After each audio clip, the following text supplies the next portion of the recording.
Mama wakwaba midin ede adwoa searching mesrew na wa subscribe to my channel. Mia notification bell no so for more news.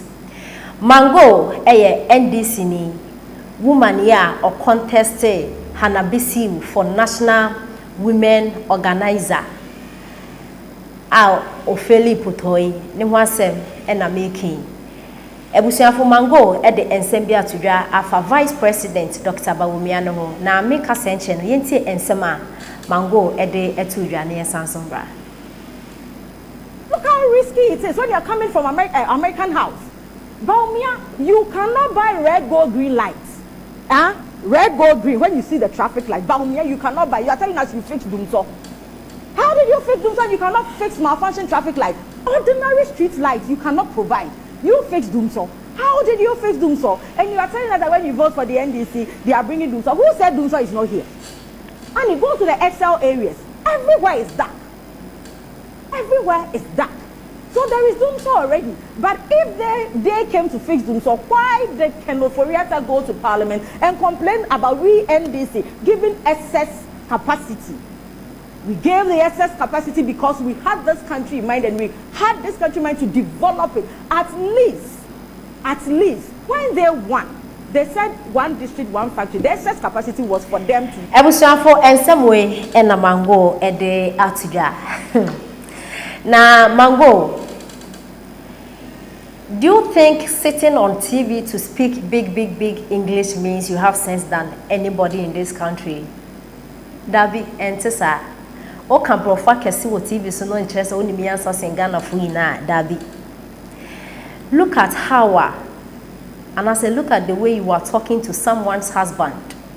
Obinukun and awonene kasa. Look at the way you are using your left hand to talk to someone's husband. And then vice president as well. But ni na eka politics ho ntimi no emfa me ho.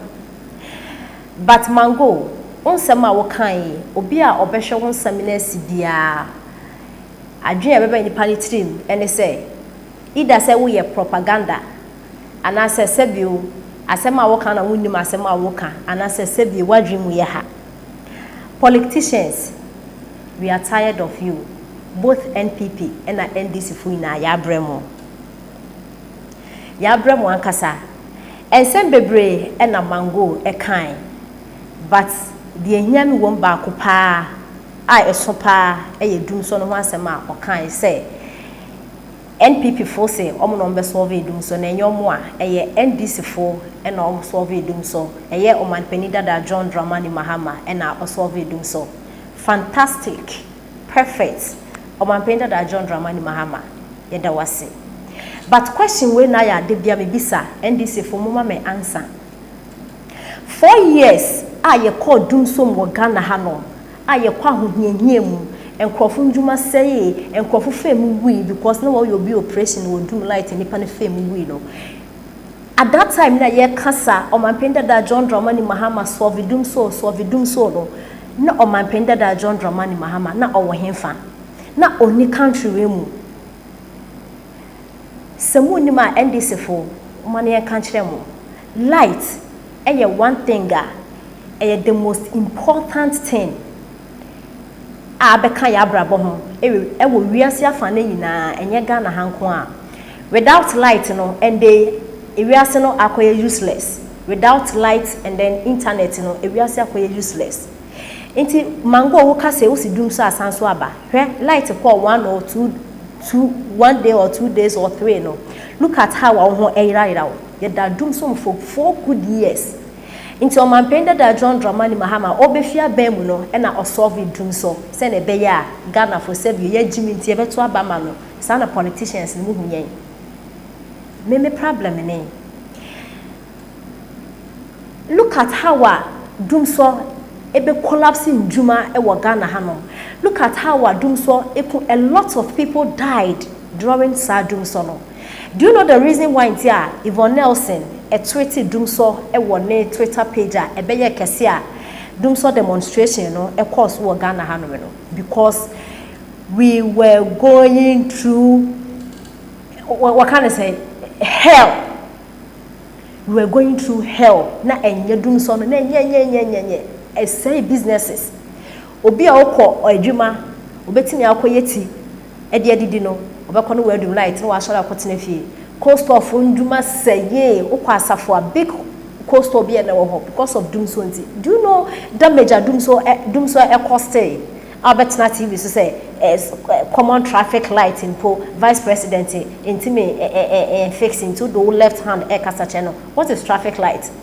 Traffic light in one na say would one na say ho no yes wotwam enyes would do hoja obi obi du hoja o nti ese o ma na nipa ni twam ansa na watwam na would ba akobọ ne kema fa akobọ me. And then sa areas now cooking na sa American house war Legon side now me every day be amenam ho from Shashi be na traffic light no eye adwuma from Shashi from to Legon to offend say American house to offend say kra school junction e ho ina traffic light or into dance na wo kan propaganda na TVs na mo ye no it's about time I say mu jai dum so asem da NDC for mamo kakra muna mo solve dum so at that time na yesu na nipa ewu na yehu amani njuma say no well man penida da John Dramani Mahama was he not in this country no one say in some na ekoso no inti yen de enim say muna mo solve dum so de enim say NPP for na solve dum so because one oba ya yenya light 247 inti propaganda na mo TVs na mo ye no munjai NPP failing. So NDC is coming with who? Oman Penita da John Dramani Mahama. Then excuse us. Oman Penita da John Dramani Mahama, he is not coming anywhere. And Ghana for you accept him. We are not, in fact, we are not ready to accept him. For what reason? Any people who are failure. Mona muke yeni abre. Omeimu. Musi nyeme mkoye yeni abre. Oman Penita His Excellency na na danko kufado. Obai pinning ponfe bin two fame.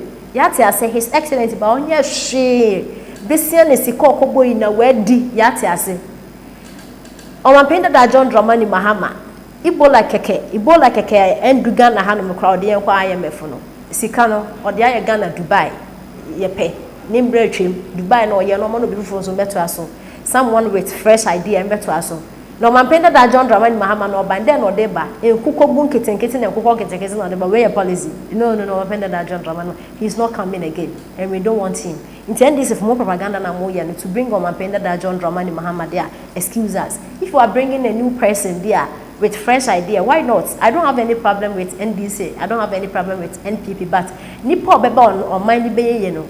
And I hear into Magoo. What's not TV is now come profakesi. It doesn't mean so only minyansa as you be a Ghana hano. Why? Propaganda no adoso.